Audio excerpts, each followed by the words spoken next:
இந்த டாக்குமெண்ட்ஸ் எல்லாமே என்னோட கோயம்புத்தூர் டெனன்ஸுக்கு 1 இயர்க்கு அப்புறம் ஒரு ரெனுவல் பண்ணுவோம்ல, அந்த ரெனுவல் சைன் பண்ணி அனுப்புறேன். இந்த டாக்குமெண்ட்ல சில நார்ம்ஸ் எல்லாம் எழுதிருக்குல்ல, டேர்ம்ஸ் அண்ட் கண்டிஷன்ஸ் என்ன எழுதிருக்கும், 10% வாடகை வருஷம் ஹைக் பண்ணுவோம் அப்படின்னு. அது இருக்கு. பட் ஆனா எனக்கு எப்படி தெரியுமா இருக்கு, இதுதான் இந்த வயசோட புரிதலா, இது ஒரு கிராட்டிடியூடா, இல்ல என்னன்னு தெரியல. பட் ஜஸ்ட் நான் சொல்லணும்னு நினைச்சேன். 10% ஹைக் இருக்குல்ல, நான் என்ன பண்ணிட்டேன், 5% ஹைக்கு, 10%லாம் வேண்டாம் அப்படின்ற மாதிரி சொன்னேன். இந்த 5% கூட வேணான்னு சொல்லிருக்கலாம். பட் என் குடும்பம் ஓடணும், நானும் ஓடணும், 3 பிள்ளைகள் இருக்கிறார்கள், அப்புறம் மெடிக்கல் எக்ஸ்பென்சஸ் கொஞ்சம் சைட்ல போய்கிட்டு இருக்கிற மாதிரி நிறைய இருக்கு.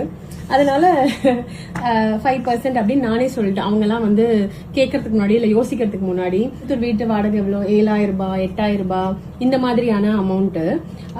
எனக்கு எப்படி இருக்குன்னா, 7,000 ரூபாய் வாடகை கொடுத்து ஒரு வீட்டுல தங்கி இருக்காங்கன்னா அவங்களுக்கு ஒரு 500 ரூபாய் ஏத்தணும்னா அது எவ்வளவு கரெக்டா இருக்கும் அப்படின்னே தெரியாது. நான் மெயின்டெனன்ஸே வாங்கல என் டெனன்ஸ் யார்கிட்ட இருந்தும். பிகாஸ் எங்க வீட்டுல எங்க அப்பா அம்மா வாடகை கொடுக்க எவ்வளவு கஷ்டப்பட்டாங்கன்னு எனக்கு தெரியும். எங்க வீட்டு ஹவுஸ் ஓனர் வரும்போதே எங்க அப்பா 1ஆம் தேதி to 5ஆம் தேதி வரக்கூடாது சாமி கிட்ட வேண்டிப்பாரு.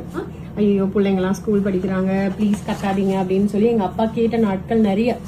வட்டிக்கு பணம் வாங்கி எல்லாம் அப்பெல்லாம் ஸ்பீடு வெட்டி, அந்த வெட்டி இந்த வெட்டி எல்லாம் ஓடிட்டு இருக்கும். கந்து வட்டி அப்படின்ற பேரே நான் ஸ்கூல் படிக்கும் தான் ட்ரெண்ட் ஆச்சு.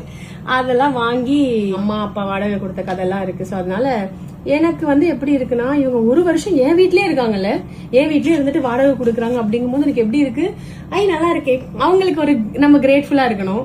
அடுத்து இந்த ஹைக் எல்லாம் பண்றது எனக்கு அது எதுவும் ஒரு கரெக்ட் இல்லைன்னு தோன்றது ஒரு பக்கம் இருந்தாலும், செல்ஃபிஷா யோசிக்கணும்ன்ற ஒரு உலகத்துலதான் நம்ம எல்லாரும் இருக்கோம். பிகாஸ் காசு இஸ் எவ்ரிதிங் அப்படின்னு நினைக்கிற ஒரு ஆளா நான் மாறி சில வருடங்கள் ஆகுது. பிகாஸ் சிங்கிளா பிரெட் வின்னரா இருந்தா அப்படித்தான் யோசிக்க தோணும் போல இருக்கு. இது சத்தியமா சொல்லட்டுமா, ஓனர், இந்த வீட்டுக்கு ஓனர் அப்படின்னு சொல்றதே கூச்சமா இருக்கு. அது ஒரு பெருமை மாதிரி தெரியல. ஏன் அப்படின்னா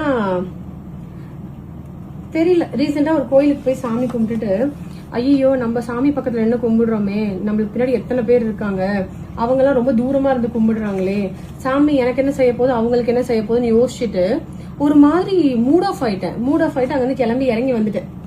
போதும் சாமி கும்பிட்டு போதும், நான் வேண்டிட்டேன், மத்தவங்க எல்லாம் வேண்டட்டும், சாமி காதுல கேட்கட்டும். சீரியஸா அப்படி யோசிக்கும் போது இந்த ஓனர் அப்படின்றதெல்லாம் ஒரு மாதிரி இருக்கு. But that's how world functions. Okay, நான் ரொம்ப குழப்பத்துல பேசுறேன். பட் ஸ்டில் இந்த மாதிரி எக்ஸ்ட்ரா காசு வாங்குறது ஒரு மாதிரி சில டைம் வலிக்கும். ஏன்னா இந்த இடத்துல நானும் இருந்திருக்கேன்ல, வாடகை எவ்வளோ என்ன அப்படி